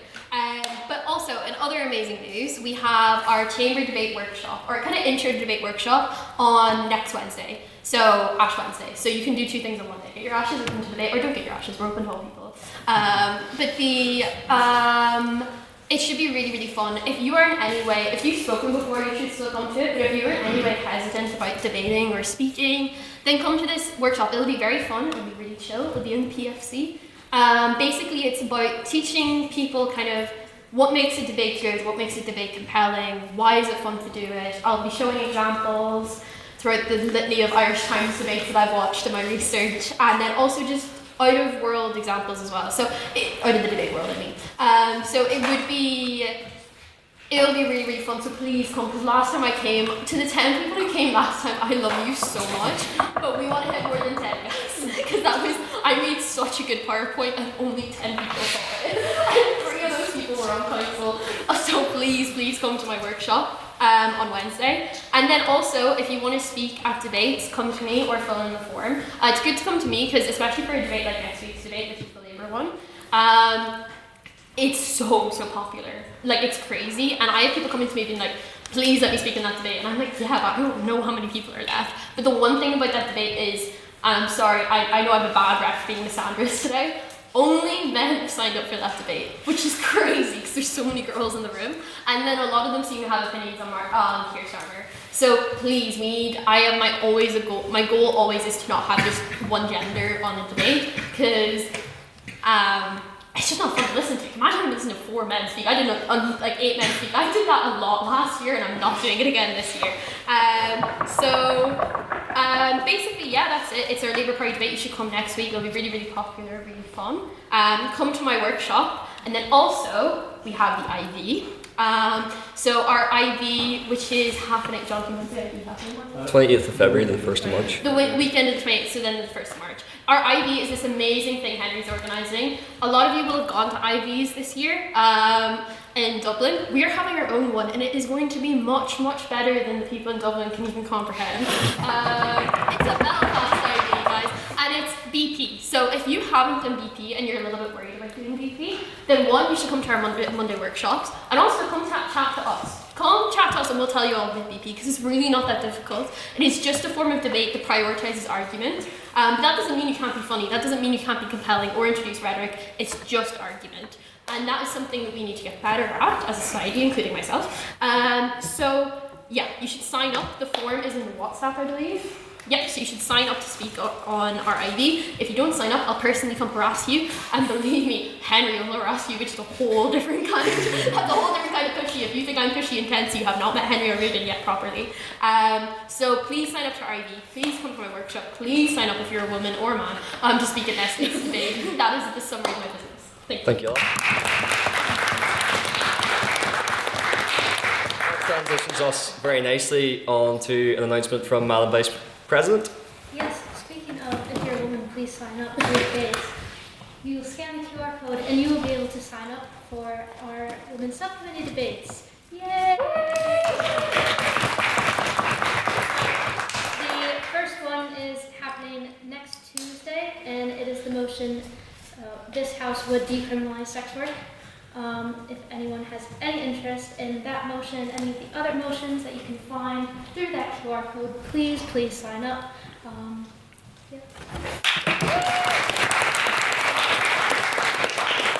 Yes, it's appropriate that Valentine's Day is coming up with these amount of dates that you need to remember, but also on next Tuesday we have our schools competition. We'll have the pleasure of inviting 36 students to compete. If you would wish to help us out, we very much appreciate the help. And the schools competition has produced many great lyrific members, some of whom are in the room tonight. So yes, please help us along with, there we go. Please help us along with that. Now usually I would say to scan the QR code, and I'd plug all of the great debates, events and socials that we have coming up, and tell you to sign up to be a member. Now you can still scan that QR code and very much become a part of our community, but does anyone hear that noise? That is the noise of membership the membership door slamming shut as we are freezing membership for the AGM of the 177th session. This will be taking place on the 16th of March, with nominations open from the 2nd of March to the 9th. So please make sure to get involved in the society, to put yourself forward, to have some confidence, and it'd be great to see you all there. Very exciting indeed for who will be shaping our society and ultimately the future going forward. And with that, as is tradition, I would like to invite the speakers to the front, council to stay behind to set up the room. I'll see the rest of you in libraries. I call this meeting adjourned.